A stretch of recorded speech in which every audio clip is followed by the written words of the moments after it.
ধূমপান স্বাস্থ্যের পক্ষে ক্ষতিকর, ইহা ক্যান্সারের কারণ।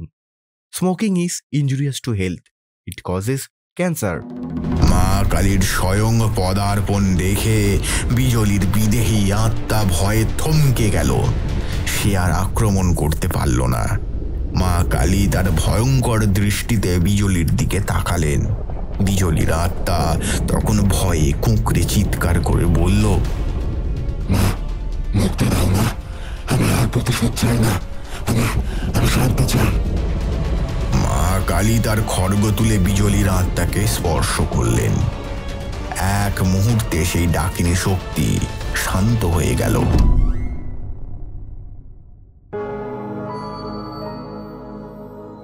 মশলন্দপুর গ্রাম আপাত দৃষ্টিতে শান্ত, কিন্তু এর প্রতিটি ধূলিকণায় মিশে আছে এক প্রাচীন অভিশাপ। গ্রামের এক কোণে জেগে উঠেছে এক অতৃপ্ত আত্মা, যার প্রতিহিংসার আগুনে পুড়ছে গ্রামবাসী। সেই ভয়ঙ্কর পেতনির করাল গ্রাস থেকে কি মুক্তি পাবে মশলন্দপুর? রহস্য ভেদে এবং অশুভ শক্তিকে দমন করতে এবার আসরে নামলেন তন্ত্র সাধক তারানাথ তান্ত্রিক। এক হাড় হিম করার লড়াই, যেখানে একদিকে তান্ত্রিকের মন্ত্রশক্তি আর অন্যদিকে অতীতের এক দগদগে ঘা। শুনুন সঞ্চারী ভট্টাচার্যের কলমে এক অনবদ্য ভৌতিক কাহিনী, তারানাথ তান্ত্রিক ও মশলন্দপুরের পেতনি। গল্পটি ভালো লাগলে লাইক, কমেন্ট এবং শেয়ার করতে ভুলবেন না। আর এমনই সব হাড়হিম করা গল্পের জন্য সাবস্ক্রাইব করুন রাতের বৈঠকখানা।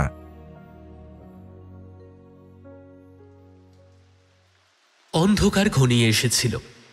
সেটা ছিল কার্তিক মাসের এক রবিবার। ঝোড়ো হাওয়ার সাথে পাল্লা দিয়ে টিপটিপ বৃষ্টি শুরু হয়েছিল দুপুর থেকেই, কিন্তু বেলা গড়াতে না গড়াতেই তা রীতিমতো রুদ্রমূর্তি ধারণ করে ফেলল। মুষলধারে ঝরতে শুরু করল বৃষ্টি। কলকাতা শহরের মঠলেনের পুরনো বসতিগুলোর ওপর বিদ্যুৎ চমকাচ্ছিল, আর তার ক্ষণিক আলোয় দেখা যাচ্ছিল জলমগ্ন এক রাস্তা, যা আমাদেরকে তারানাথের বাড়ির উদ্দেশ্যে এগিয়ে নিয়ে যেতে চাইল। আমরা ওই কাদা জল পেরিয়েই ধীরে ধীরে পা টিপে টিপে এগিয়ে চললাম, আমি ও কিশোরী। ছাতা মাথায় এই দুরন্ত আবহাওয়ার মধ্যেই প্রতি রবিবারের মতো চলে এলাম আমাদের গন্তব্যে। কিশোরী আগেই পাসিং শো কিনে রেখেছিল, আর হরিহরের দোকান থেকে তেলে ভাজার প্যাকেটটাও উদ্ধার করে নিয়েছিলাম, সেটা আর বলতে বাকি থাকে না। কারণ ওটা বাদ দিয়ে যে ঠাকুরমশাইকে সন্তুষ্ট করার কোনো উপায় নেই। আজকে তো বেশ জমকালো ব্যাপার। কিশোরী তার ভেজা জামার প্রান্ত ঠিক করতে করতে বলল, এত ঝড় বৃষ্টির মধ্যে ঠাকুরমশাইয়ের কাছে পৌঁছনোই মুশকিল। আমি আমার ভারী চশমার কাঁচ মুছতে মুছতে উত্তরটা দিলাম, মুশকিল হলেও তো ভায়া যেতেই হবে। জানোই তো, ঠাকুরমশাইয়ের গল্পগুলো এমন পরিবেশে না শুনলে তার আসল স্বাদ মোটেও পাওয়া যায় না।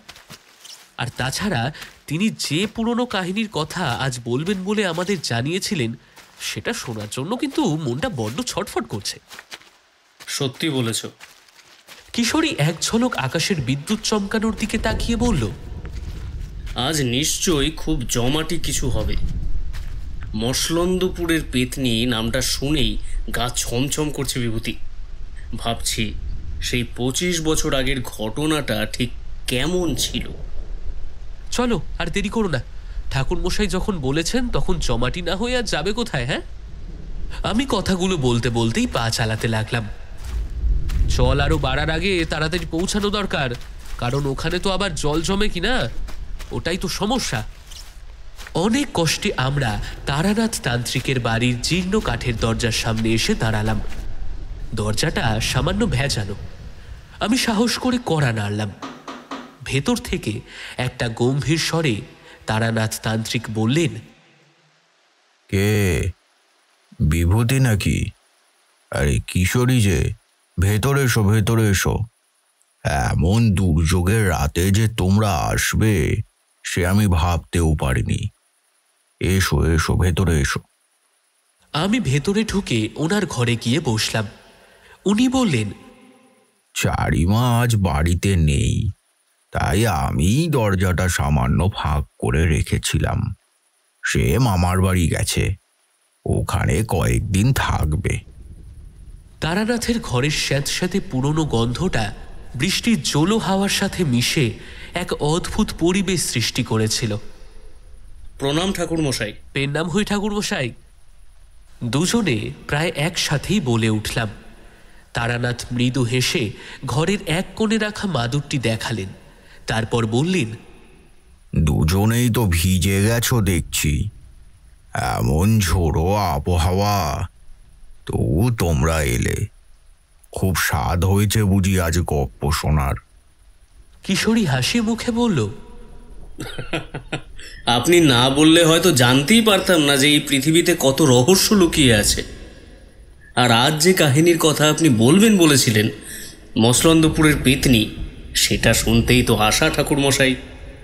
ঠিকই বলেছ তোমরা।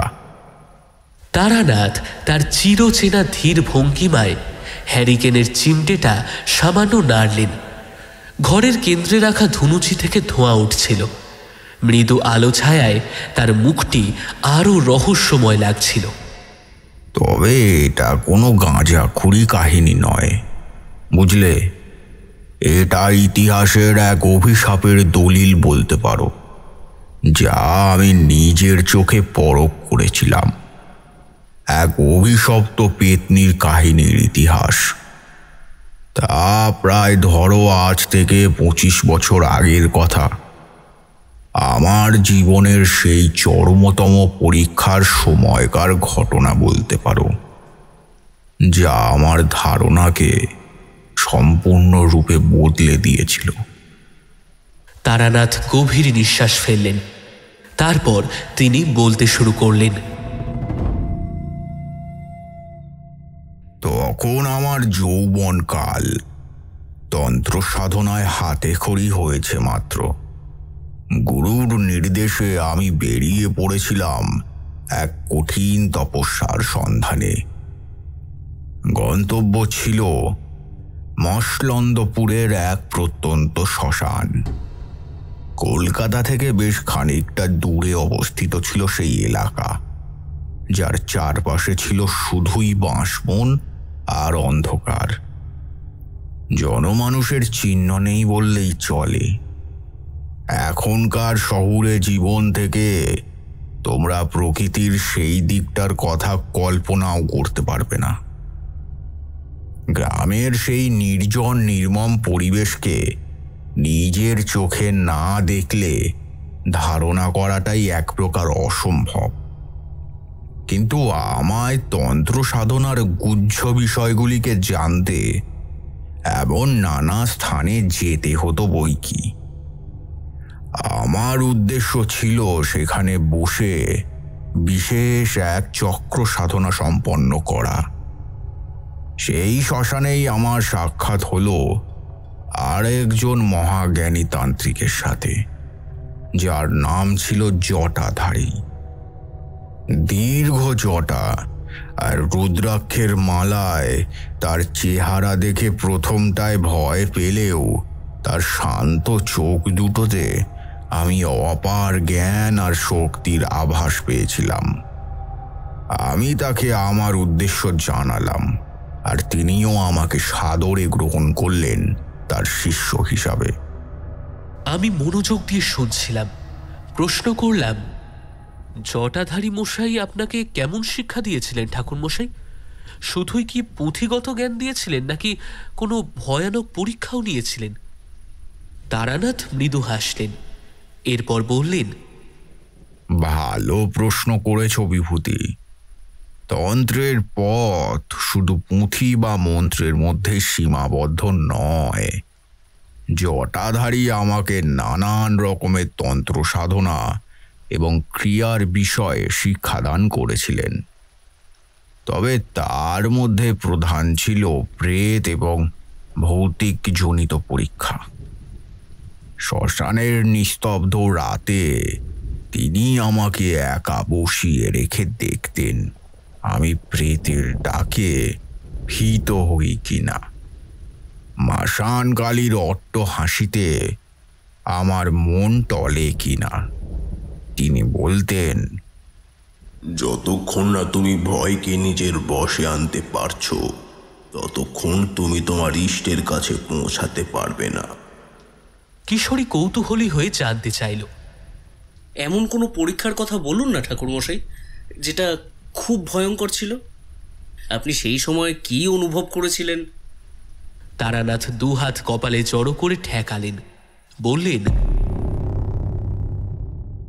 বহু পরীক্ষা।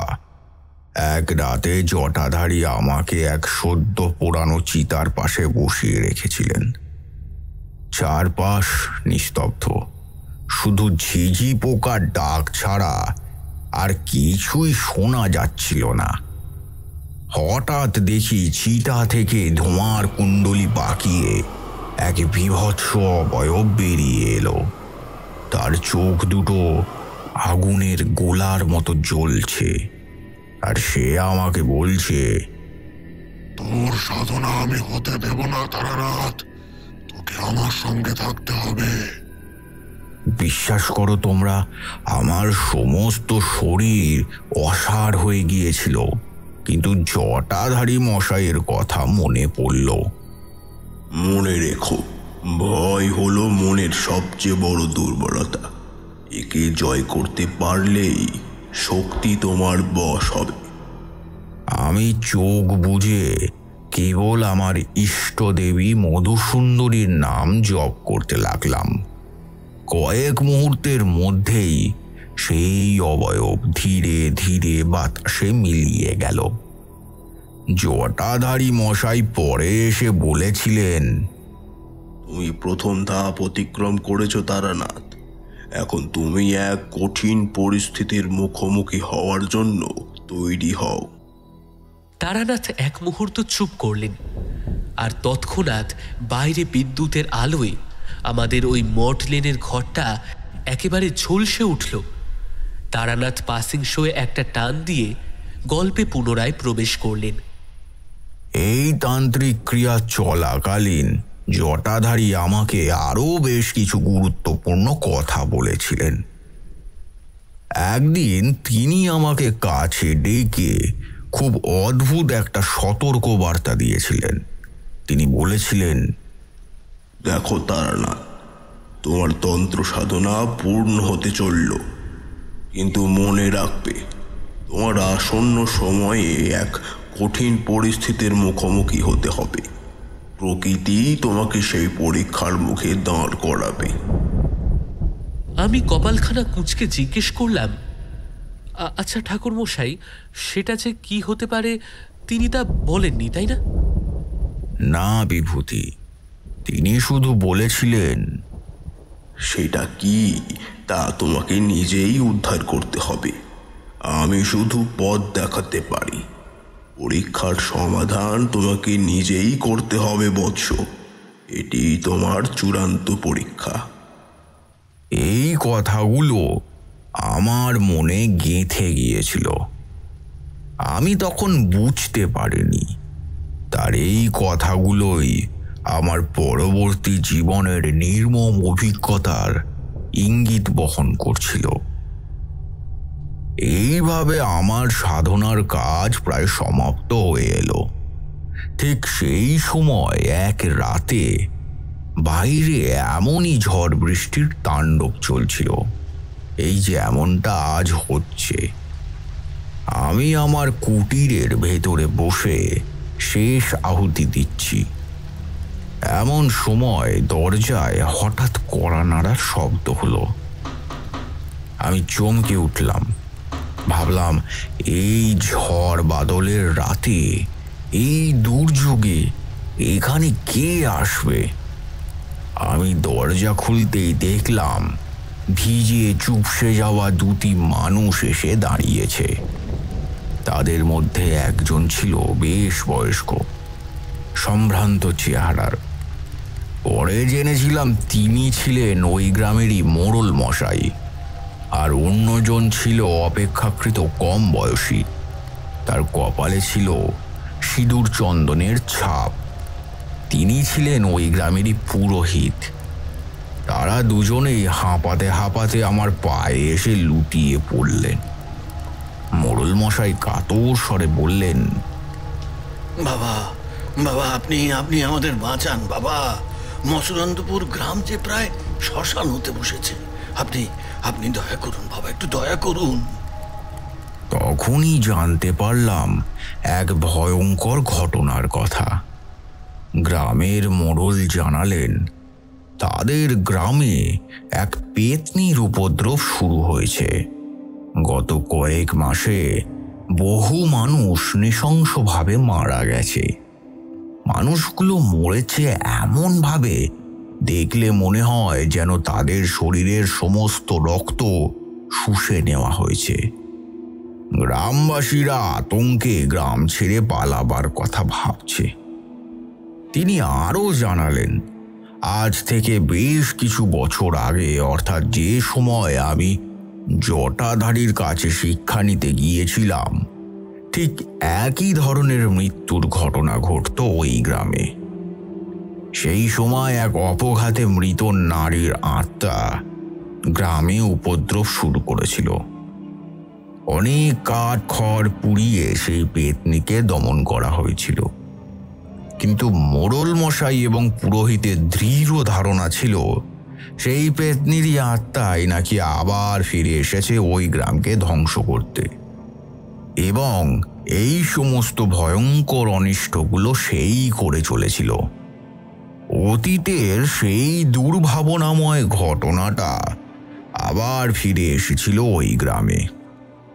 কিন্তু বহু বছর পরেও কেন এভাবে মানুষ নৃশংসভাবে মারা যাচ্ছে, এই বিষয়টি নিয়ে প্রত্যেকেই আশঙ্কায়িত হয়ে পড়েছিলেন।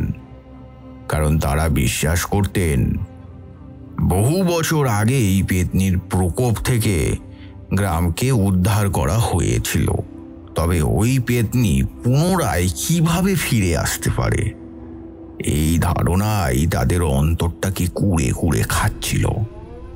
পুরোহিত মশাই বললেন, বাবা, আমরা শুনলাম আপনি এই শ্মশানে সাধনা করছেন। আপনি কিছু বছর আগে জটাধারীর কাছে এসেছিলেন।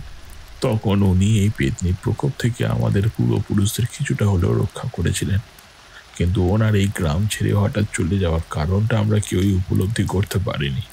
তবে উনি বলেছিলেন ওই আত্মা আবারও ফিরবে, কিন্তু তাকে দমনের জন্য কেউ আসবে। আমাদের বিশ্বাস আপনি সেই মানুষ, তাই আপনি আমাদের শেষ ভরসা। যদি সেই পেতনি ফিরে এসে থাকে, তবে তাকে দমন করার মতো শক্তি কেবল একজন সাধকেরই থাকতে পারে।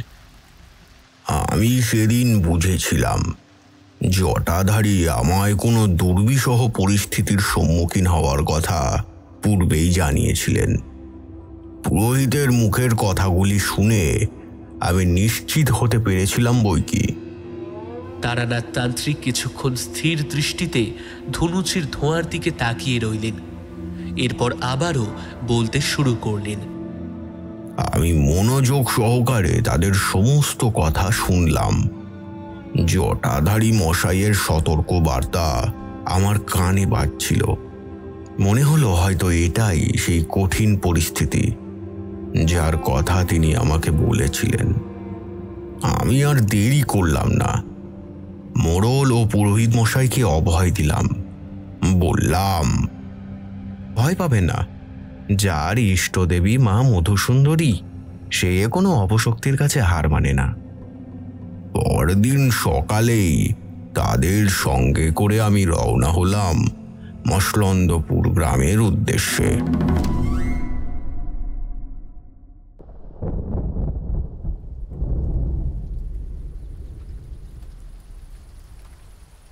তারানাথ থামলেন। বাইরে তখনও ঝড় বৃষ্টি হয়েই চলেছে।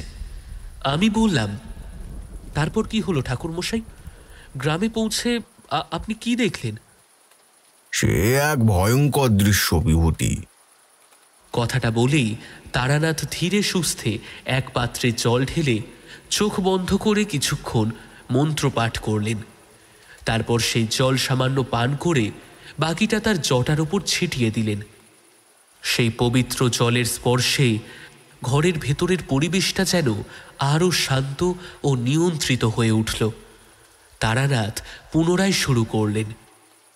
তোমরা হয়তো ভাবছো এত বড় এক ভৌতিক সমস্যার সম্মুখীন হওয়ার আগে আমার কোনো দ্বিধা ছিল কিনা।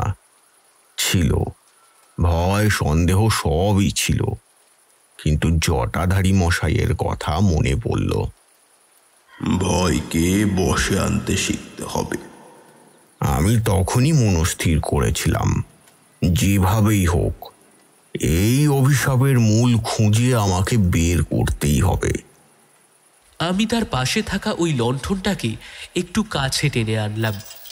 এরপর তাকে উদ্দেশ্য করে জিজ্ঞেস করলাম, কিন্তু ঠাকুরমশাই, মোড়ল আর পুরোহিত মশাই আপনাকে যে পেতনির কথা বললেন তার অতীতের ইতিহাসটা কি ছিল? 25 বছর আগে ঠিক কি ঘটেছিল যে সেই নারী অতৃপ্ত আত্মা হয়ে পুনরায় সেই গ্রামে ফিরে এলো? জটাধারী এতটা শক্তিশালী হয়েও কি এই সমস্যার কোনো সমাধান করতে পারেননি? এটাই তো আমাকে আসলে অবাক করছে। সে এক দীর্ঘ ও করুণ কাহিনী বিভূতি। মাথা নাড়লেন তারানাথ। সে কথা আমি তোমাদের পরে শোনাবো, কিন্তু আগে শোনো গ্রামে গিয়ে আমি কি দেখেছিলাম। তিনি পুনরায় গল্পের গভীরে প্রবেশ করলেন।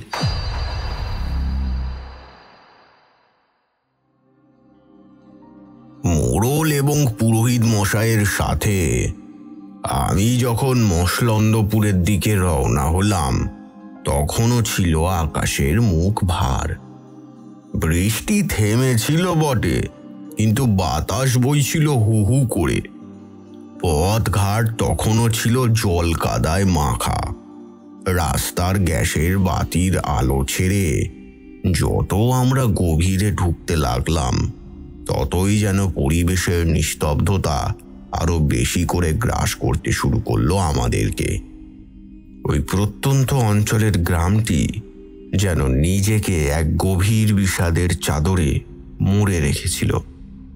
দুপুর নাগাদ যখন মসলন্দপুর গ্রামে এসে পৌঁছালাম তখন আমার মনে হলো যেন আমি কোনো জনবসতিপূর্ণ এলাকায় আসিনি, এসেছি এক পরিত্যক্ত প্রেতপুরীতে। রাস্তার দুধারে সারি সারি মাটির বাড়ি নজরে পড়েছিল, কিন্তু একটা বাড়িতেও কোনো শব্দ ছিল না বললেই চলে। না বাচ্চাদের চেঁচামেচি, না কোনো গৃহস্থলীর কোলাহল। সব ছিল শুনশান, যেন গ্রামের বুক থেকে প্রাণ শক্তিটুকু কেউ শুষে নিয়েছিল এমন। কিশোরী কেঁপে উঠল রীতিমতো। সেই পরিবেশটা তো তাহলে নিশ্চয়ই খুব ভয়ের ছিল ঠাকুরমশাই। ভয়ের থেকেও ছিল বেশি করুণ। তারানাথ বললেন, পুরোহিত মশাই আমাকে নিয়ে গেলেন গ্রামের প্রায় শেষ প্রান্তে, যেখানে একটি পুরনো জীর্ণ মন্দির ছিল। গ্রামবাসীরা সেই মন্দিরে দেবী দক্ষিণাকালীর পূজা করতেন। মোড়ল মশাই জানালেন, পেতনির উপদ্রব শুরু হওয়ার পর থেকে গত 6 মাস ধরে মন্দিরের পুজোর কাজ বন্ধ হয়ে গিয়েছিল। পুরোহিত মশাইয়ের মুখ শুকিয়ে কাঠ হয়ে গেল। আমি কৌতূহলী হয়ে জিজ্ঞেস করলাম, তাহলে কি তারা নিশ্চিত ছিল যে এটা সেই পেতনিরই কাজ? অন্য কোনো কারণেও তো এমন হতে পারে ঠাকুরমশাই, তাই না?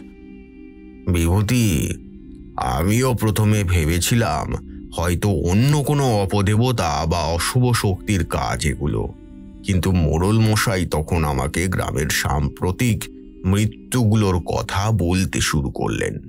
তিনি বললেন, বাবা, গত 4 মাসে আমাদের গ্রামের প্রায় 8টি মানুষ মারা গেছে। প্রতিটি মৃত্যু হয়েছে এই একই রকম নৃশংসভাবে। মোড়ল মশাইয়ের কথাগুলো আমার আজও স্পষ্ট মনে আছে। তিনি বলেছিলেন, প্রতিদিন ঠিক মাঝরাতে গ্রামের কোনো এক বাড়িতে কান্নার শব্দ শোনা যেত। পরের দিন ভোরে গিয়ে দেখা যেত সেই বাড়ির মানুষটি মারা গেছে। মোড়ল মশাই বলেছিলেন, বাবা, তাদের শরীরে কোনো আঘাতের চিহ্ন ছিল না, কিন্তু শরীরের রক্ত যেন সব শুকিয়ে গেছে এমনটাই মনে হতো। মুখটা এমন সাদা যেন কোনো সাদা কাপড়ের টুকরো কেউ লেপে দিয়ে গেছে। এখন চোখ দুটো কোটর থেকে বেরিয়ে আসার উপক্রম হতো। তাদের দিকে তাকালে বুক কেঁপে উঠত। প্রথম দু একবার আমরা ভেবেছিলাম হয়তো কোনো রোগ বা বিষাক্ত সাপের কামড় খেয়েই এমন মৃত্যু ঘটেছে। কিন্তু যখন পর পর একই ধরনের মৃত্যু হতে থাকলো তখন আর আমাদের কারোরই কোনো সন্দেহ রইল না। আমরা পরিষ্কার অনুভব করলাম এটা কোনো মানুষের কাজ নয় বাবা, এটা পরিষ্কার সেই পেতনির উপদ্রব। তারানাথ থামলেন। বাইরে তখন মেঘ ডেকে চলেছে গরু গম্ভীর শব্দে। তারানাথ আবার বলা শুরু করলেন। সবচেয়ে ভয়ঙ্কর ছিল তাদের ধারণা। তারা আমাকে দেখালো গ্রামের প্রায় প্রতিটি বাড়ির প্রবেশদ্বারে তারা শস্যদানা আর কাঁটাযুক্ত ডালপালা বেঁধে রেখেছে। তারা বিশ্বাস করত পেতনিরা শস্যদানা গুনতে ভালোবাসে এবং গুনতে গিয়ে যদি কোনো কাঁটাযুক্ত ডাল স্পর্শ করে তবে তারা দূরে পালিয়ে যায়। কিন্তু কোনো কিছুতেই কাজ হচ্ছিল না। যতবারই তারা এই ধরনের কোনো ব্যবস্থা নিয়েছিল, পরদিন সকালেই পেতনি যেন তাদের উপহাস করে আরো নৃশংসভাবে কাউকে মেরে রেখে গেছিল বলতে পারো। আমি বুঝেছিলাম এই সমস্যার মূল শুধু ভৌতিক নয়, এর সাথে জড়িয়ে আছে গ্রামের মানুষের বহু বছরের ভয় আর বিশ্বাস। তাই মনে হয়েছিল আগে আমার ওই ভয়কে দূর করাই জরুরি। প্রথম রাতে আমি মোড়ল মশাইয়ের বাড়িতেই আশ্রয় নিলাম। গভীর রাতে সবাই যখন প্রায় ঘুমে আচ্ছন্ন, আমি তখন গোপনে আমার তান্ত্রিক প্রক্রিয়া শুরু করলাম। প্রথমে মোড়ল মশাইয়ের বাড়ির চারপাশে আমি গণ্ডি বা সুরক্ষা চক্র তৈরি করলাম এক বিশেষ মন্ত্র দিয়ে। এই চক্র তৈরি করার সময় আমি স্পষ্টভাবে অনুভব করলাম যে বাতাসের মধ্যে দিয়ে যেন এক শীতল বিদ্বেষপূর্ণ শক্তি আমার কাজকে প্রতিহত করার চেষ্টা করছে। চক্র সম্পূর্ণ করার পর আমি কিছুক্ষণ চোখ বন্ধ করে বসলাম।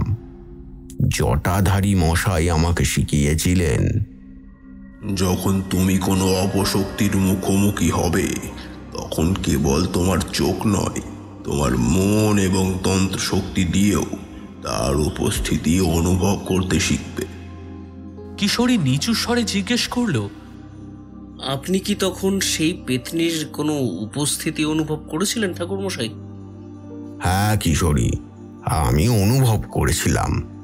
সে ছিল ঠিক আমাদের ঘরের চারপাশে, অনেকটা এক শীতল নিঃশ্বাসের মতো, যা আমার তৈরি করা ওই সুরক্ষা চক্রের বাইরে থেকে কেবল ফোঁস শব্দ তরঙ্গ সৃষ্টি করছিল।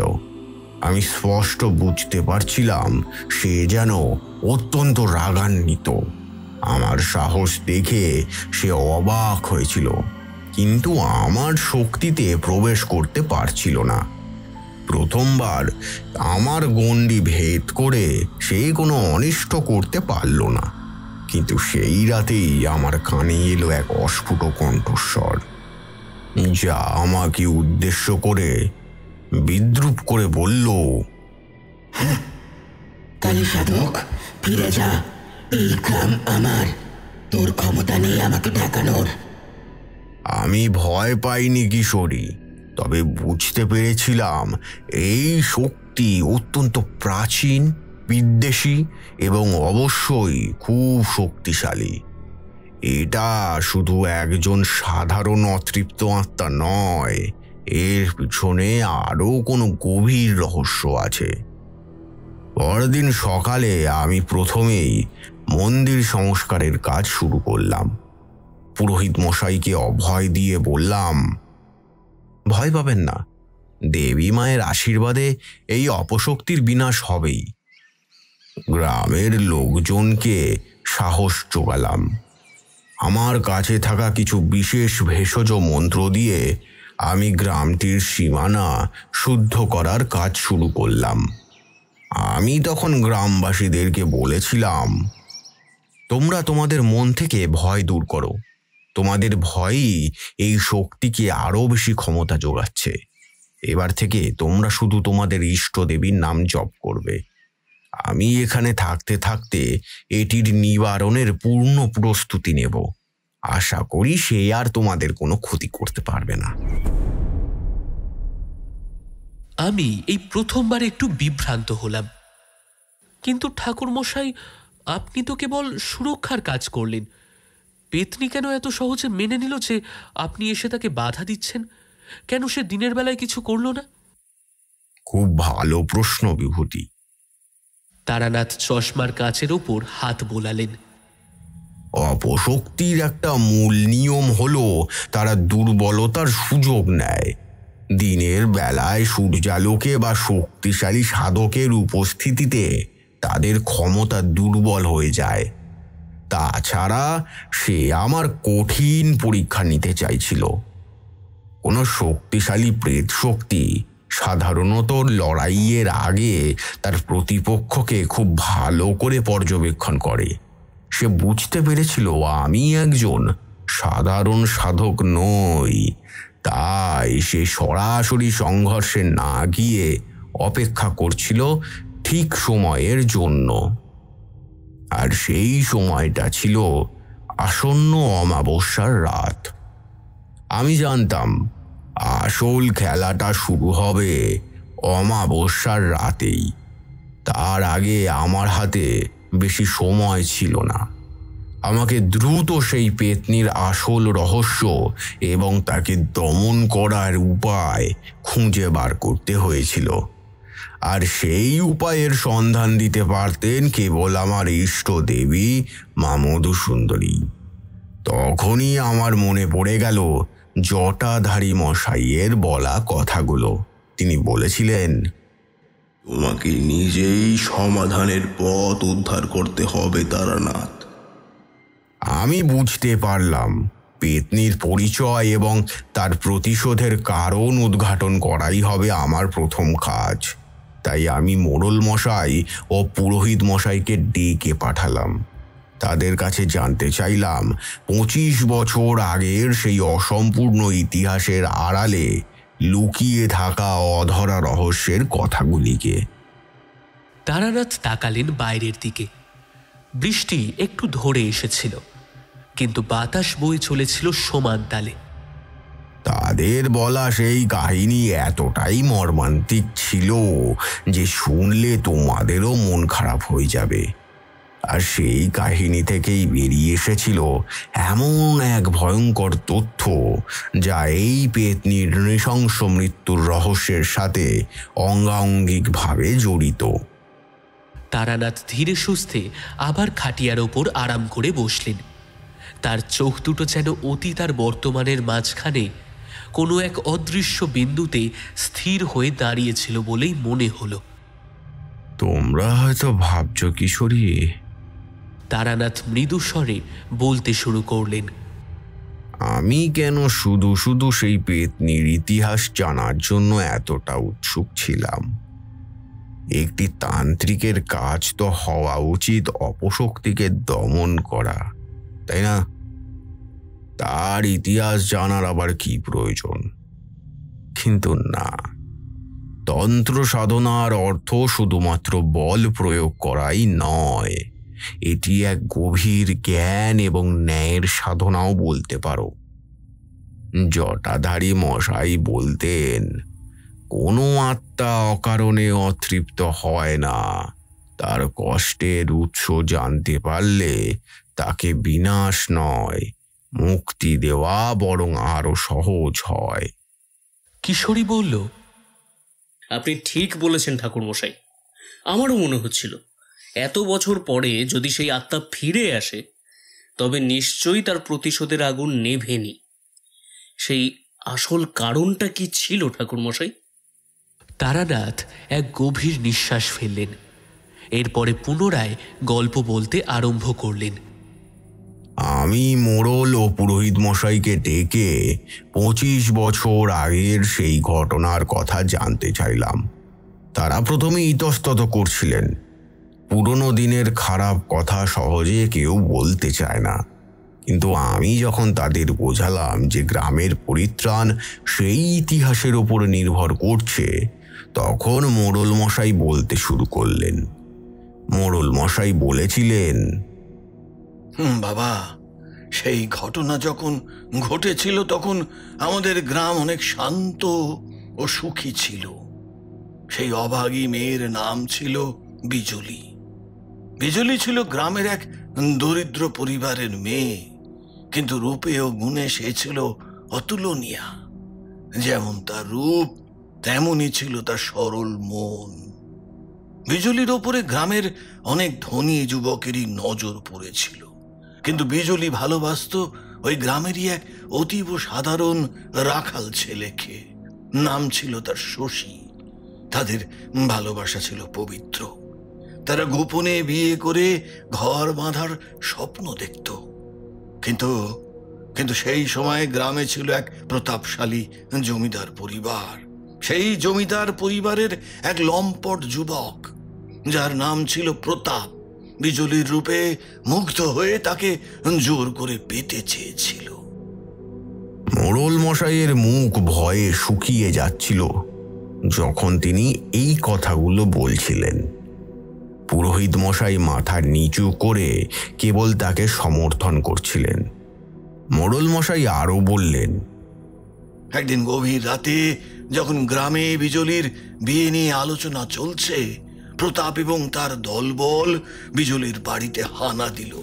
তারা বিজলিকে তুলে নিয়ে যেতে চেয়েছে। বিজলি তাদের বিরুদ্ধে যতটা শক্তি দিয়ে পারে প্রতিরোধ করেছিল। শশীও রুখে দাঁড়িয়েছিল, কিন্তু প্রতাপের ক্ষমতা আর বৃত্তের কাছে তাদের প্রতিরোধ টিকল না। মোড়ল মশাই কাঁদো কাঁদো গলায় বলেছিলেন, প্রতাপের লোকেরা শশীকে নির্মমভাবে প্রহার করে গাছের সাথে বেঁধে রেখেছিল। আর বিজলির সম্মান লুট করে তারা শশীর চোখের সামনেই তাকে মেরে ফেলে। সে চেষ্টা করেও ওই বাঁধন মুক্ত করতে পারেনি। অনেক চেষ্টা করেও তার ভালোবাসার সম্মানকে লুণ্ঠিত হওয়ার হাত থেকে উদ্ধার করতে পারেনি সে। বিজলিকে যেখানে মারা হয়েছিল সেই স্থানটি ছিল এই গ্রামেরই কালী মন্দিরের কাছেই অবস্থিত এক বিশাল পুকুর পাড়। লোকলজ্জা এবং সমাজের ভয়ে বিজলির পরিবার প্রথমে মুখ খোলেনি। পরে যখন বিজলির মৃতদেহ পুকুরে ভেসে ওঠে, তখন সবাই জানতে পারে সেই আসল ঘটনার কথাগুলি। বিজলির বাবা মা অপমানে আর শোকে গ্রাম ছেড়ে চলে যান, কিন্তু কেউ প্রতাপের বিরুদ্ধে কোনো কথা বলার সাহস পায়নি, কারণ তৎকালীন জমিদার ছিল অত্যন্ত ক্ষমতাশালী। শশী সেই ঘটনার পর উন্মাদ হয়ে গ্রাম ছেড়ে নিরুদ্দেশ হয়ে যায়। বিজলি অপঘাতে অত্যন্ত যন্ত্রণায় ও অপমানে মারা গিয়েছিল। তার আত্মা মুক্তি পায়নি। তার শরীর দাহ করার পরও তার আত্মা এই গ্রামে ঘোরাফেরা করতে শুরু করে। প্রথমে সামান্য উপদ্রব শুরু হলো, জিনিসপত্র উল্টানো, মাঝরাতে কান্নার শব্দ। কিন্তু যখন সেই পেতনি তার মৃত্যুর জন্য দায়ী প্রতাপ এবং তার দলবলের উপর প্রতিশোধ নিতে শুরু করলো, তখন গ্রামের লোক ভয়তে একেবারে আড়ষ্ট হয়ে গেল। প্রতাপের 4 জন সঙ্গী পর 1 মাসের মধ্যে একই রকম ভাবে মারা গেল। তাদের শরীরগুলি দেখে মনে হয়েছিল কেউ যেন তাদের সবটুকু রক্ত শুষে নিয়েছে। সেই সময় প্রথমবার গ্রামে একজন তান্ত্রিককে ডাকা হয়েছিল। তিনি ছিলেন শ্মশানবাসী তান্ত্রিক জটাধারী বাবা। সেই তান্ত্রিক বেশ কিছু কঠিন সাধনা করে বিজলির আত্মাকে একটি পাত্রে বন্দী করেছিলেন এবং ওই মন্দির সংলগ্ন পুকুরের এক গভীর স্থানে মন্ত্র পড়ে পুঁতে দিয়েছিলেন।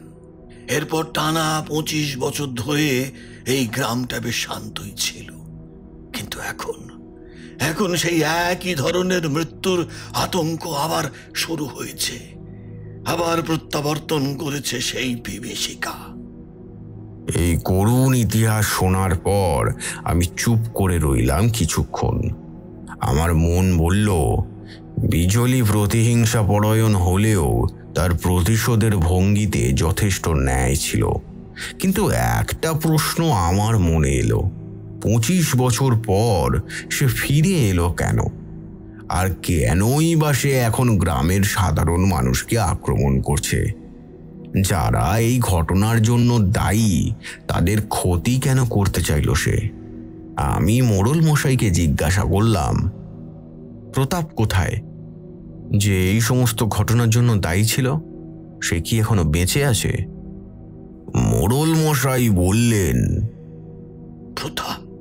প্রতাপ তো সেই ঘটনার পর এই গ্রামেই থাকতো, কিন্তু তার শেষ জীবনটা খুব কষ্টের ছিল। সে নানা রোগে ভুগতে ভুগতে বছর 10 আগে মারা গেছে। তার জমিদারিও প্রায় শেষ হয়ে গেছে বলতে পারেন। এই তথ্যটা আমার কাছে খুব গুরুত্বপূর্ণ মনে হয়েছিল। যার উপর প্রতিশোধ নিতে বিজলির আত্মা ফিরে এসেছিল, সেই প্রতাপ যদি আগেই মারা গিয়ে থাকে, তবে এই নতুন মৃত্যুগুলোর কারণ আসলে কি? তাহলে কি এই পেতনি শুধু প্রতিশোধ নিতে ফিরে আসেনি, তার পিছনে অন্য কোনো কারণ বা অন্য কোনো শক্তিও কি কাজ করছিল? এই চিন্তা আমাকে এক প্রকার অস্থির করে তুলেছিল। কিশোরী অধৈর্য হয়ে বলল, তবে কি এই মৃত্যুগুলোর পিছনে অন্য কেউ ছিল ঠাকুরমশাই, যে কিনা বিজলির মৃত্যুর সাথেও জড়িয়েছিল? আমিও তাই সন্দেহ করেছিলাম কিশোরী। আমি মোড়ল মশাইকে জিজ্ঞাসা করলাম, শশী, রাখাল ছেলেটি যে বিজলিকে ভালোবাসতো, তার কোনো খবর আপনারা পাননি? মোড়ল মশাই মাথা নেড়ে বললেন, না বাবা, তার কোনো খবর আজও কেউ জানে না। কেউ বলে সে উন্মাদ হয়ে জঙ্গলে চলে গেছে, কেউ বলে সেও আত্মহত্যা করেছে। আমি স্থির করলাম কেবল অনুমান নয়, এবার সরাসরি শক্তি প্রয়োগের মাধ্যমে এই রহস্যের গভীরে প্রবেশ করতে হবে। আমি আমার ইষ্ট দেবী মধুসুন্দরী দেবীর উপাসনা শুরু করলাম। আমি জানতাম এই জটিল পরিস্থিতিতে কেবল তার দিব্যজ্ঞানই আমাকে সঠিক পথ দেখাতে পারে। আমি মন্দিরের নির্জন কোণে বসে কঠোর উপবাসে মধুসুন্দরী দেবীর ধ্যান শুরু করলাম। বাইরে ঝোড়ো হাওয়া আর বুনো গাছের পাতার শব্দ ছাড়া কোনো আওয়াজ শোনা যাচ্ছিল না। আমার সমস্ত ইচ্ছা শক্তি আমি দেবীর পায়ে সমর্পণ করলাম। টানা 3 দিন 3 রাত আমার এই উপাসনা চলল। তৃতীয় রাতে ঘোর ধ্যানের মধ্যে আমি এক দিব্য জ্যোতি দেখতে পেলাম। সেই জ্যোতির কেন্দ্র থেকে ভেসে এলো মা মধুসুন্দরীর মৃদু অথচ স্পষ্ট কণ্ঠস্বর। তিনি বললেন, তারানাথ, এই আত্মা শুধু বিজলি নয়, এটি এখন এক শক্তিশালী ডাকিনী শক্তিতে পরিণত হয়েছে, যার পিছনে অন্য এক রহস্য লুকিয়ে আছে। 25 বছর আগে তাকে যেভাবে দমন করা হয়েছিল, তা ছিল কেবল অস্থায়ী। সে এখন আরও শক্তিশালী হয়ে ফিরে এসেছে, কিন্তু তার উদ্দেশ্য এখন সম্পূর্ণ পাল্টে গেছে। আমি দেবীর চরণে ফুল দিয়ে তাকে বিনম্রভাবে জিজ্ঞাসা করলাম, মা, তবে এই শক্তিকে দমনের উপায় কি? আর কেনই বা সে এখন এই সাধারণ গ্রামবাসীদেরকে আক্রমণ করছে? দেবী তখন আমাকে এক বিশেষ তান্ত্রিক ক্রিয়ার কথা বললেন। তিনি বললেন, একমাত্র অমাবস্যার রাতে যখন এই শক্তি সবচেয়ে বেশি শক্তিশালী হবে, তখনই একে পূর্ণরূপে দমন করা সম্ভব। তোমাকে সেই অমাবস্যার রাতে গ্রামের শ্মশানের কাছে অবস্থিত প্রাচীন বটগাছের নিচে পূর্ণ বলিদানের মাধ্যমে এই শক্তিকে আহ্বান করতে হবে, তবেই তার আসল রহস্য প্রকাশ পাবে। দেবী আমাকে আরো বললেন, তোমাকে স্মরণ করতে হবে সেই রাখাল ছেলে শশীর কথা। এই ঘটনার সাথে তার এক গভীর সম্পর্ক আছে। সেই সূত্র ধরেই এই সমস্যার সমাধান হবে। মধুসুন্দরী দেবী আমাকে সেই পেতনিকে দমন করবার একমাত্র উপায় বলে দিয়েছিলেন। সেই নিয়ম মেনেই আমি এগোলাম। তখন থেকে আমি আসন্ন অমাবস্যার রাতের জন্য অপেক্ষা করতে লাগলাম। এদিকে গ্রামে তখনও চাপা আতঙ্ক ছড়িয়েছিল। প্রতিটি দিন কাটছিল ভয়ে ভয়ে। কিন্তু তোমরা বিশ্বাস করো, আমি সেই অমাবস্যার রাতের পূর্বে আরও কিছু নৃশংস মৃত্যু নিজের চোখের সামনে ঘটতে দেখেছিলাম। আমার সুরক্ষা বলয়কে মজবুত রাখা সত্ত্বেও সে গ্রামের সীমানার বাইরে গিয়ে আরেকজনকে আক্রমণ করেছিল। আমি বুঝেছিলাম এই শক্তিকে বন্দি করার আগে তার সাথে সামনাসামনি দাঁড়িয়ে আমাকে মোকাবিলা করতেই হবে। সেই অমাবস্যার রাতের কথা। সে এক ভয়ঙ্কর তান্ত্রিক যুদ্ধ বেঁধেছিল বলতে পারো, যার বর্ণনা শুনলে আজ তোমাদের গাও শিউরে উঠবে। তারানাথ ঘরের চারপাশে একবার চোখ বুলিয়ে নিলেন।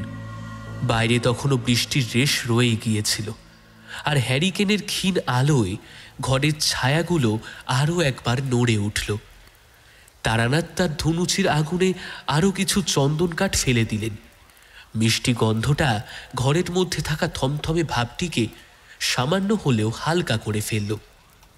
আমি তোমাদের বলেছিলাম বিভূতি, কিশোরী। তারানাথ শান্ত স্বরে আবারও বলতে শুরু করলেন।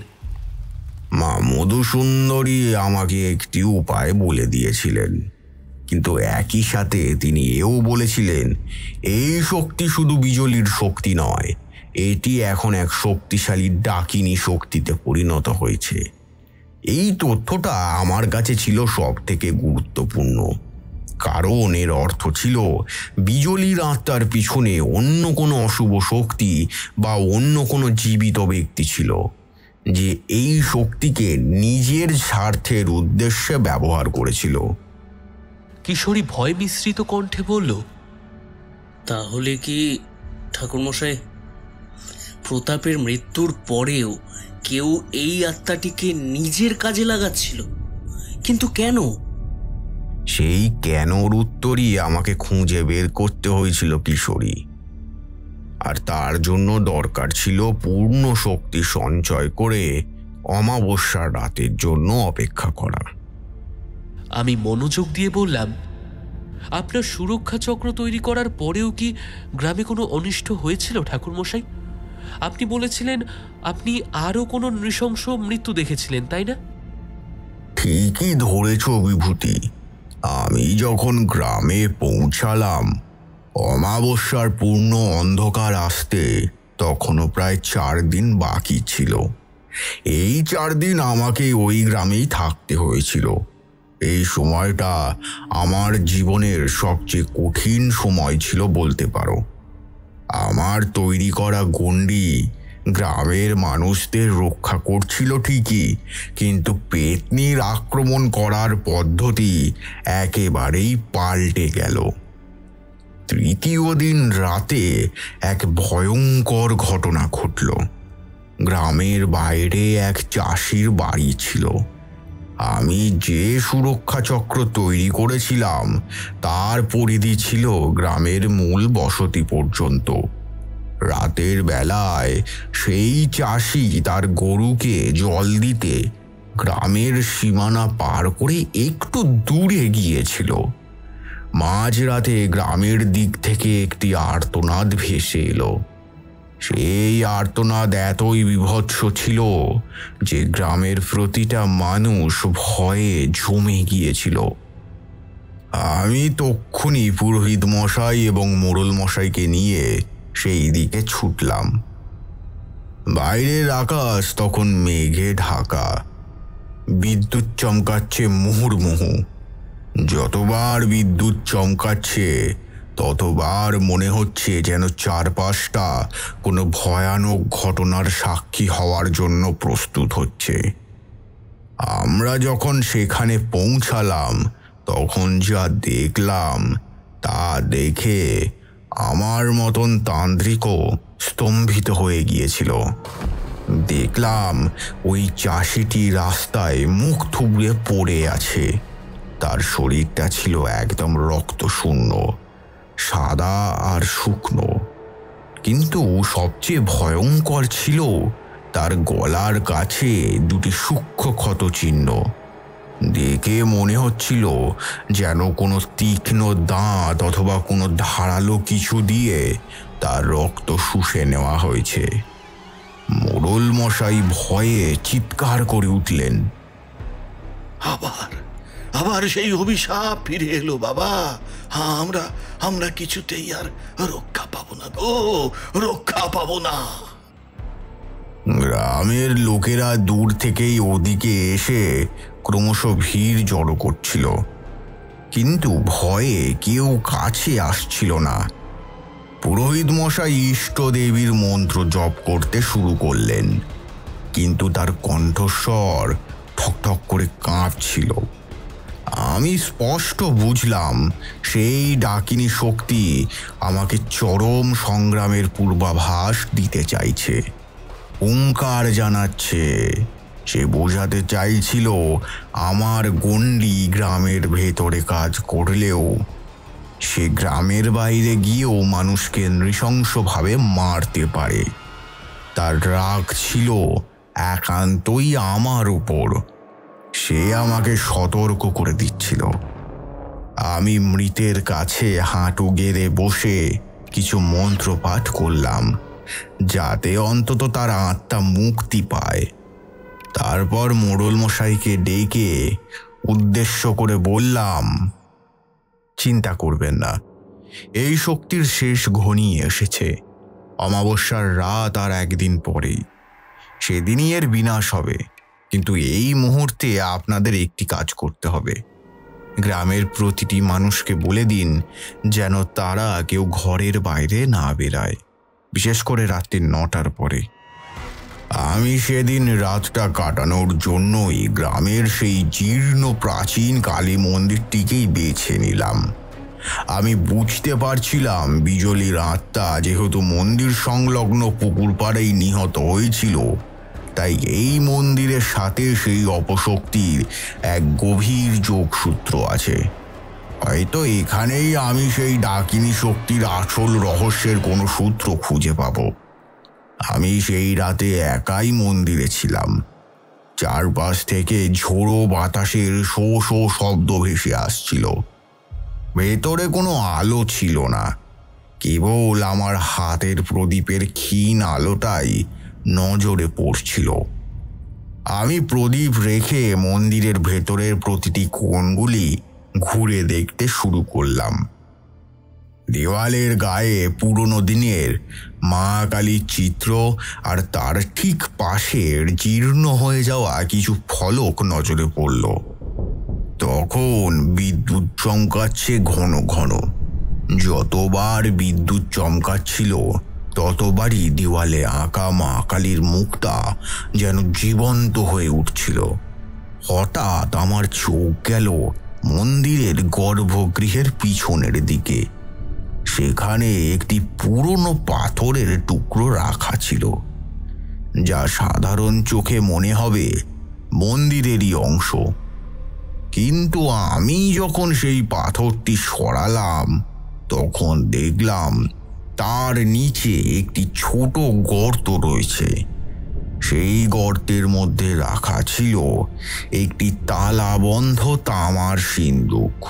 সিন্দুকটি দেখে মনে হচ্ছিল বহু বছর আগে কেউ যেন এটিকে সেখানে লুকিয়ে রেখেছিল, যাতে কোনো রহস্যকে সতর্কতার সাথে সংরক্ষিত রাখা যায়। কিশোরী কৌতূহলী হয়ে বলল, তামার সিন্দুক? তার ভিতরে কি ছিল ঠাকুরমশাই? তারানাথ পুনরায় বললেন, সিন্দুকটির তালা পুরনো হলেও ভাঙতে বেশ জোর দিতে হয়েছিল। অবশেষে যখন তালা ভাঙলাম, সিন্দুকের ভেতরে যা দেখলাম তা দেখে আমার সকল অনুমান ও সন্দেহ সত্য বলেই প্রমাণিত হলো। ভেতরে ছিল একগুচ্ছ পুরনো জীর্ণ পুঁথি আর একটি শুকনো শিমুল ফুলের মালা। কিন্তু আমার চোখ গেল পুঁথিগুলোর দিকে। সেগুলো ছিল এক একটি তান্ত্রিক পুঁথি। তাতে লেখা ছিল ভয়ঙ্কর সব বশীকরণ মন্ত্র আর ডাকিনী সাধনার পদ্ধতি। আর সেই পুঁথির ভেতরে রাখা ছিল দুটি অদ্ভুত জিনিস। একটি ছিল জমিদার প্রতাপের চুলের গোছা এবং অন্যটি ছিল সেই রাখাল ছেলে শশীর রক্তমাখা পোশাকের কিছু ছেঁড়া অংশ। আমি উত্তেজনায় ঝুঁকে পড়ে জিজ্ঞেস করলাম, শশীর রক্তমাখা পোশাক? তার মানে কি ঠাকুর মশাই শশীও সেই রাতেই মারা গিয়েছিল? না বিভূতি, মোড়ল মশাই বলেছিলেন শশী নিরুদ্দেশ হয়ে গিয়েছিল।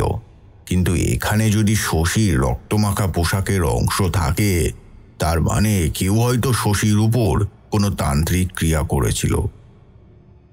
আমি যখন পুঁথিগুলোর পাতা উল্টে দেখতে লাগলাম, তখন দেখলাম তার ভেতরে একটি বিশেষ মন্ত্র লেখা রয়েছে। সেই মন্ত্রের মাধ্যমে কোনো মৃত অতৃপ্ত আত্মাকে বশীভূত করে তাকে নিজের ইচ্ছা মতো কাজ করানো যায়। এই ধরনের সাধনা সাধারণত ডাকিনী সিদ্ধি নামে পরিচিত। আর সেই পুঁথির শেষে লেখা ছিল একটি নাম, জটিলেশ্বর। এই নামটা ওই গ্রামের কেউ পূর্বে আমাকে বলেনি। এই জটিলেশ্বর কে তা আমি জানতাম না, কিন্তু আমি বুঝেছিলাম এই বিজলির মৃত্যুর পেছনে শুধু প্রতাপ নয়, অন্য একজন তান্ত্রিকেরও হাত ছিল। কেউ হয়তো প্রতাপের পক্ষ নিয়ে বা অন্য কোনো স্বার্থে বিজলির আত্মাকে বশ করে ডাকিনী শক্তিতে পরিণত করেছিল। এই রহস্যই ছিল মা মধুসুন্দরীর ইশারা। আমি তখনই বুঝতে পারলাম 25 বছর আগে যে তান্ত্রিক বিজলিকে ওই পাত্রে বন্দি করেছিল, সে হয়তো বিজলিকে মুক্ত করেনি, বরং তাকে বশ করে রেখেছিল। আর সেই পেতনি যখন মুক্ত হয়েছে, তখন সে কেবল প্রতিশোধ নয়, নিজের বশীকরণকারী তান্ত্রিকের কাছ থেকে মুক্ত হওয়ার জন্যও লড়াই করছিল। আর ভুল করে গ্রামবাসীকে আক্রমণ করেছিল। তখন আমার সামনে ছিল দুটি লক্ষ্য। প্রথমত অমাবস্যার রাতে সেই ডাকিনী শক্তিকে দমন করা, আর দ্বিতীয়ত এই জটিলেশ্বরকে তার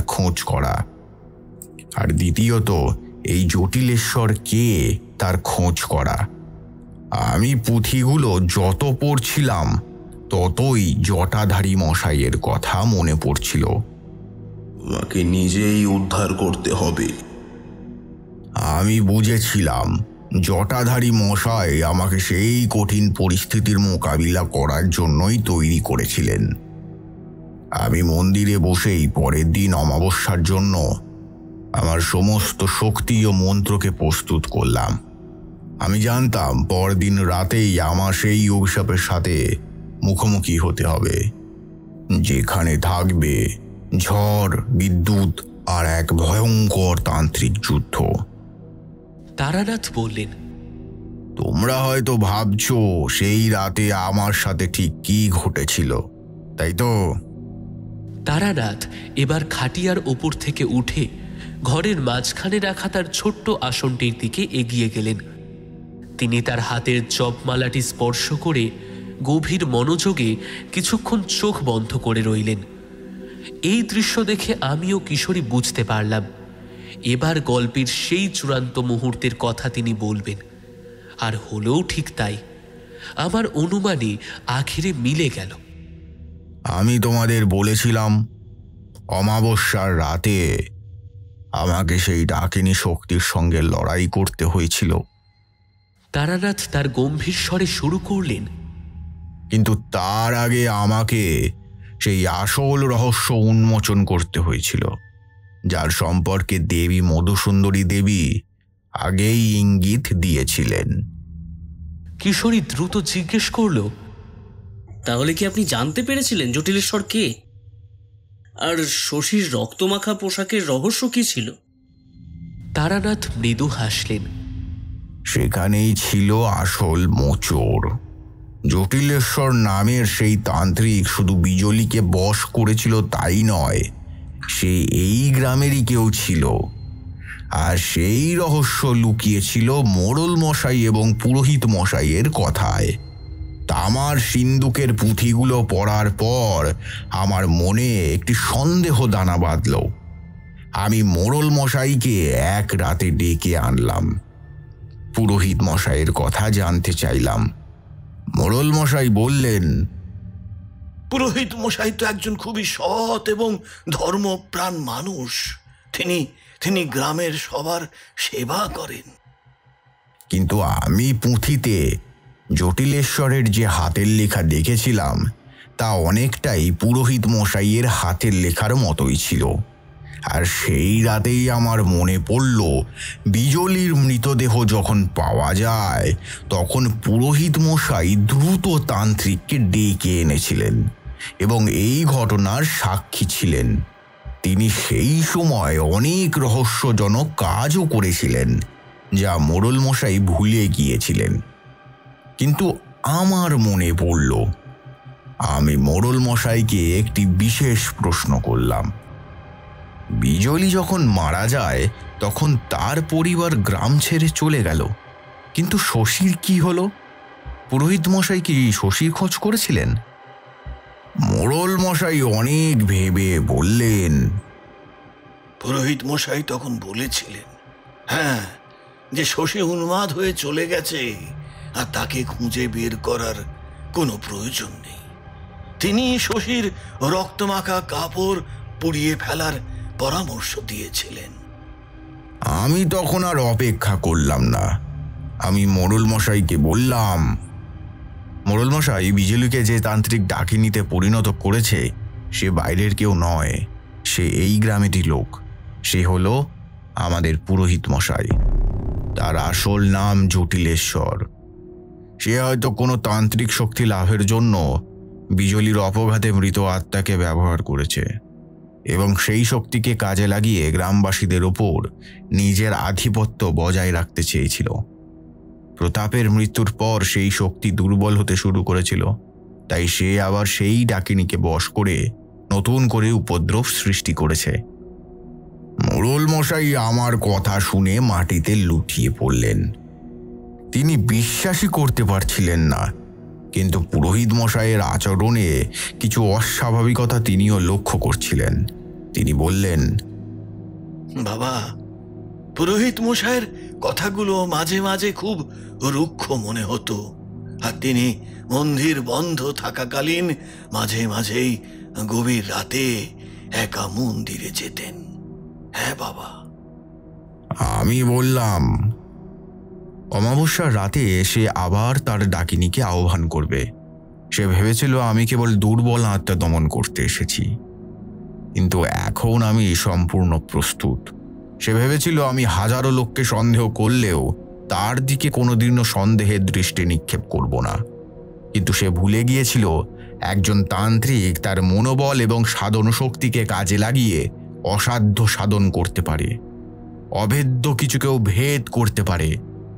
এতদিন মুখ বন্ধ ছিল তাই সব কিছু ঠিক ছিল, এখন বোল ফুটেছে তাই তাণ্ডব আসবে, আর আমি এই তাণ্ডবের সূত্রপাত ঘটাবো, দমন করব সমস্ত অশুভ শক্তি আর ক্রিয়াগুলোকে। এরপরেই ধীরে ধীরে এগিয়ে এলো ঠিক সেই অমাবস্যার কালো রাতটি। আকাশ ছেয়েছিল গভীর কালো মেঘে, বাইরে ঝোড়ো হাওয়ার সাথে ঘন ঘন বিদ্যুৎ চমকাচ্ছিল। রাত তখন ঠিক 12টা। আমি মোড়ল মশাইকে নিয়ে চললাম গ্রামের শ্মশানের দিকে, যেখানে প্রাচীন বটগাছটি ছিল। আমরা পৌঁছানোর আগেই দেখলাম বটগাছের নিচে বসে রয়েছেন পুরোহিত মশাই, অর্থাৎ জটিলেশ্বর। তিনি তার তান্ত্রিক ক্রিয়া শুরু করেছেন। তার হাতে ছিল একটি নরমুণ্ড, চোখে মুখে ছিল এক জ্বলন্ত দৃষ্টি। তার সামনে একটি ছোট অগ্নিকুণ্ড থেকে নীলচে ধোঁয়া বেরিয়ে আসছিল। তিনি বিকট শব্দে মন্ত্রপাঠ করছিলেন, ওম হিম ক্লিম চামুণ্ডায় নমঃ। এই মন্ত্র ছিল বিজলির আত্মাকে বশীভূত করার মন্ত্র আমি একেবারে জটিলেশ্বরের সামনে গিয়ে দাঁড়ালাম। বিদ্যুতের আলোয় আমার ছায়া তার উপর এসে পড়ল। জটিলেশ্বর আমাকে দেখে চমকে উঠলেন। তার চোখে ভয় নয়, ছিল এক তীব্র হিংসা। সে হিস করে বলল, তারানাথ, তুই এখানে? তোর এত বড় সাহস!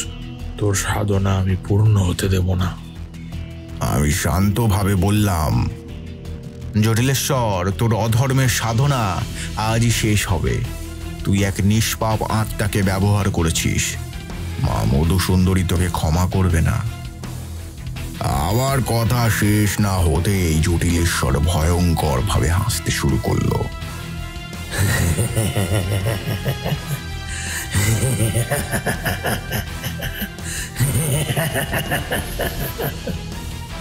সে তার মন্ত্রপাঠের গতি আরো বাড়িয়ে দিল। মুহূর্তের মধ্যেই বটগাছটির ডালে এক ভয়ঙ্কর নারী মূর্তি ভেসে উঠল।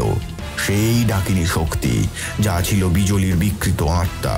তার চোখ থেকে তখন যেন আগুন ঝরছিল। পেতনিটি বিকট চিৎকার করে আমার দিকে তেড়ে এলো। তার সেই শীতল জমাট বাঁধা বাতাস আমাকে প্রায় অসাড় করে দিতে চাইল। আমি এক মুহূর্তও দেরি না করে আমার রক্ষা কবচ ও জপমালা হাতে তুলে নিলাম। আমি আমার ইষ্ট দেবী মা মধুসুন্দরীর মন্ত্রপাঠ শুরু করলাম। আমার মন্ত্রের শক্তি যত বাড়ছিল, পেতনিটি ততই দূরে সরে যাচ্ছিল। কিন্তু জটিলেশ্বর তখনও মন্ত্রপাঠ করে তাকে আমার দিকে ঠেলে দিতে চাইছিল। সে ছিল এক ভয়ঙ্কর শক্তি পরীক্ষা। পেতনিটি আমাকে আঘাত করতে পারছিল না, কারণ আমার মুখনিসৃত মধুসুন্দরী দেবীর মন্ত্র তাকে বারংবার প্রতিহত করছিল। কিন্তু জটিলেশ্বরের বশীকরণ মন্ত্র তাকে আমার কাছে আসতে বাধ্য করছিল। আমি দেখলাম কেবল মন্ত্রে কাজ হবে না। এই শক্তিকে দমন করতে হলে আমাকে জটিলেশ্বরকে নিষ্ক্রিয় করতে হবে। আমি শেষ শক্তি সঞ্চয় করে আমার ঝোলা থেকে একটি ত্রিফলা শূল বের করে এবং মা কালীর নাম নিয়ে জটিলেশ্বরের দিকে ছুঁড়ে মারলাম। শূলটি গিয়ে সজোরে জটিলেশ্বরের হাতের নরমুণ্ডটিকে ছিটকে ভেঙে দিল। নরমুণ্ড ভাঙতেই জটিলেশ্বরের মন্ত্রপাঠ বন্ধ হয়ে গেল। তার মুখ থেকে রক্তক্ষরণ শুরু হলো। সে যন্ত্রণায় মাটিতে লুটিয়ে পড়ল। জটিলেশ্বরের মন্ত্রপাঠ বন্ধ হতেই পেতনির আত্মা মুহূর্তের জন্য স্থির হয়ে গেল। সে আর বশীভূত থাকল না, কিন্তু সে তখনও ক্রোধে উন্মত্ত ছিল। সে বিশাল আকার ধারণ করে আমার দিকে তেড়ে আসছিল। আমি বুঝলাম এই শক্তিকে দমন করা আমার একার পক্ষে অসম্ভব। আমি তখন আমার তান্ত্রিক জীবনের সবচেয়ে কঠিন কাজটি করলাম। আমি মা কালীকে আহ্বান করলাম। আমি আমার সমস্ত সাধনার শক্তি দিয়ে জটাধারী মশাইয়ের দেওয়া দীক্ষার সমস্ত সারটুকু ঢেলে মা কালীর মন্ত্র জপ করতে লাগলাম। বিদ্যুৎ তখন ঘন ঘন নয়, যেন একটানা ঝলসে উঠল। বটগাছের চারপাশের মাটি কাঁপতে শুরু করল। মুহূর্তের মধ্যে সেই শ্মশানের মাটিতে স্বয়ং মা কালীর আবির্ভাব হলো। ঘন কালো মেঘ যেন তার জটা, বিদ্যুৎ যেন তার জিহ্বা, আর মেঘের গুরু গুরু শব্দ যেন তার পদধ্বনি।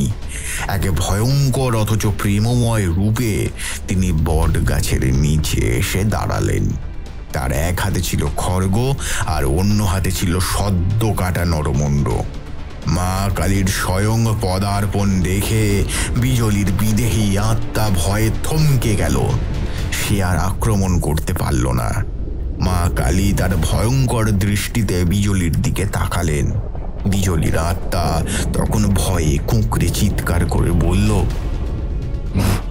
মুক্তি দাও মা, আমি আর প্রতিশোধ চাই না, আমি শান্তি চাই।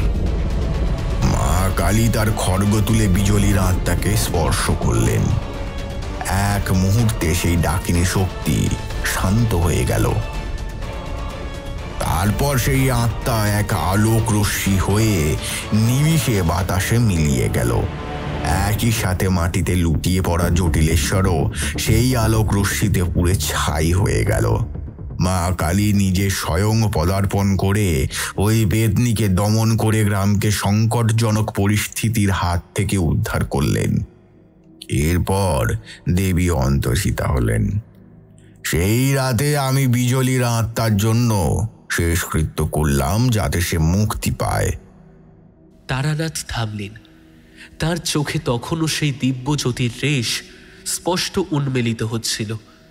তিনি পুনরায় বলতে শুরু করলেন। পরদিন সকালে মসলন্দপুর গ্রামে যেন এক নতুন সূর্য উঠল। গ্রামবাসীরা জানতে পারল পুরোহিত মশাইয়ের আসল পরিচয়ের কথা।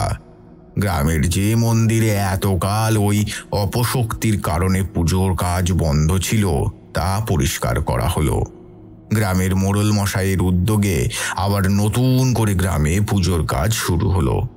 গ্রামবাসীরা আমাকে ভগবানের মতন দেখতে শুরু করেছিল। আমি আমার কর্তব্য পালন করে মসলন্দপুর গ্রাম ছেড়ে চলে এলাম। এটাই ছিল আমার জীবনের সেই চরম পরীক্ষা, যার কথা জটাধারী তান্ত্রিক বহু পূর্বেই বলেছিলেন, কারণ তিনি ছিলেন অন্তর্যামী। তারানাথ হাসি মুখে আবারও কিশোরীর দিকে তাকালেন। বাইরের পরিবেশ তখন শান্ত। ঝড় বৃষ্টি পুরোপুরি থেমে গেছে। শুধু দূর থেকে ভেসে আসছে রাতের কলকাতা শহরের মৃদু কোলাহল। তারানাথ তান্ত্রিকের ঘরের ধুনুচির আগুনও প্রায় নিভে এসেছিল, কিন্তু তার সুবাস ছিল তখনও বিদ্যমান। আমি এবং কিশোরী দুজনেই স্তব্ধ হয়ে বসেছিলাম। স্বয়ং মা কালীর পদার্পণের কথা শুনে আমাদের শরীর রীতিমতো রোমাঞ্চিত হয়ে উঠেছিল। মনে হচ্ছিল এতক্ষণ কোনো গল্প শুনছিলাম না, সব কিছুকে রীতিমতো চোখের সামনে দেখছিলাম, উপভোগও করছিলাম এবং উপলব্ধিও করছিলাম। আমি বললাম, অবিশ্বাস্য, অবিশ্বাস্য ঠাকুরমশাই, অবিশ্বাস্য। জটিলেশ্বরী যে এই সমস্ত অপকর্মের মূলে ছিল তা কেউ ভাবতেও পারেনি। আর আপনার সেই তান্ত্রিক যুদ্ধ, কল্পনাও করা যায় না। আপনি কত বড় বিপদ থেকে গ্রামকে রক্ষা করেছিলেন সেটা ভেবেই তো অবাক হয়ে যাচ্ছে। কিশোরী দুহাত কপালে জড়ো করে ঠেকালো।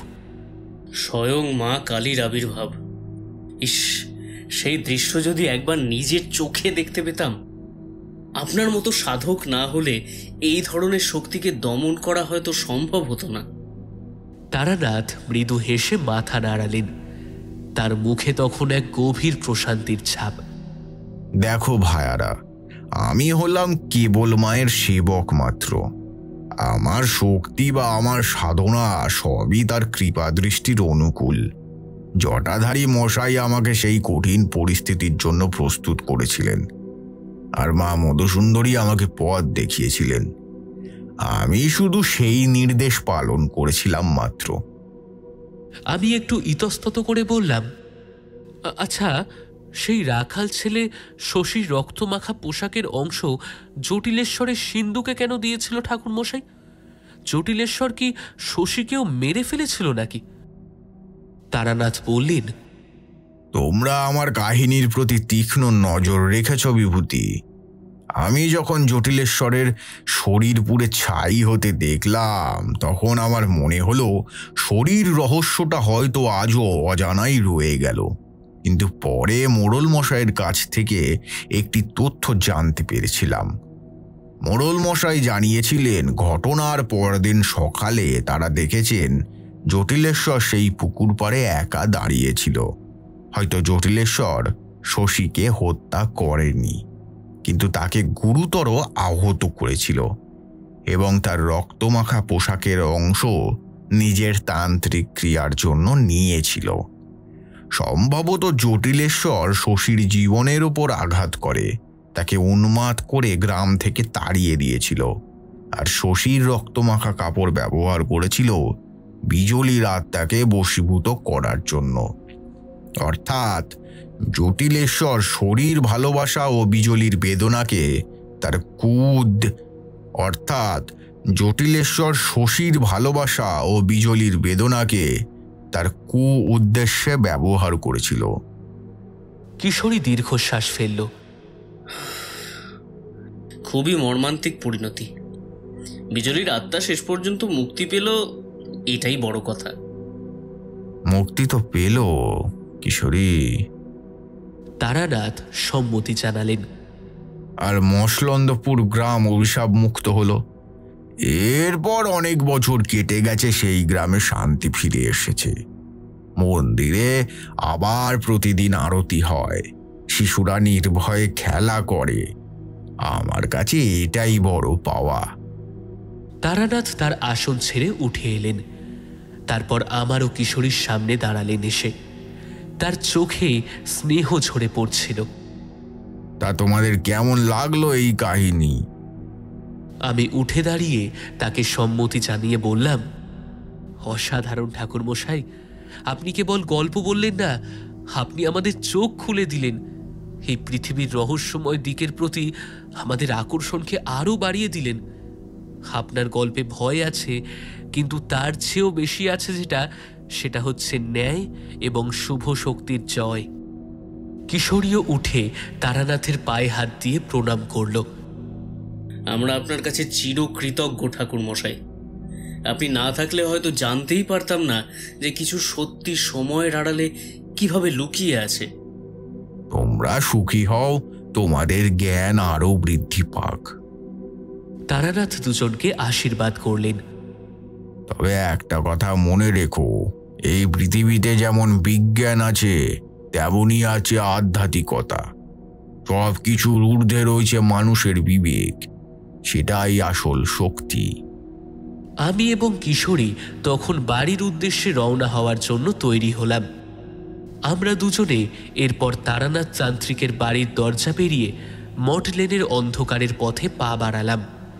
দেখলাম জীর্ণ কাঠের দরজার ওপারে তারানাথ তান্ত্রিক ধীরে ধীরে তার ঘরের প্রদীপটি নিভিয়ে দিলেন। সেদিন বাড়ি ফিরতে ফিরতে অনেকটাই রাত হয়ে গিয়েছিল।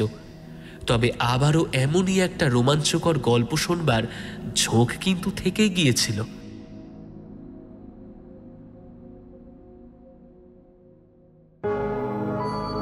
শুনছিলেন সঞ্চারী ভট্টাচার্যের কলমে এক অনবদ্য ভৌতিক কাহিনী, তারানাথ তান্ত্রিক ও মসলন্দপুরের পেতনি।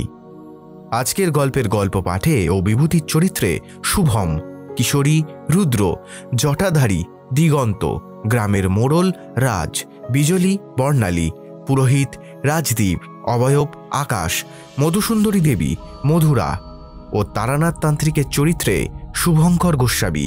গল্পের নাট্যরূপ পাপিয়া, শব্দগ্রহণ, ধ্বনি পরিকল্পনা ও আবহ ইনকিবলেস ক্রিয়েশনস, প্রচার অলঙ্করণ Shubhankar, recording studio Radha Gobinda records, সমগ্র পরিকল্পনা ও পরিচালনায় নিত্যানন্দ চক্রবর্তী। প্রত্যেক শনিবার ও বুধবার রাতের বৈঠকখানা রাত 11টায় নিয়ে আসে নতুন নতুন সব গল্প। সেই সব গল্প যদি আপনি শুনতে চান তাহলে এখনই সাবস্ক্রাইব করুন রাতের বৈঠকখানাকে।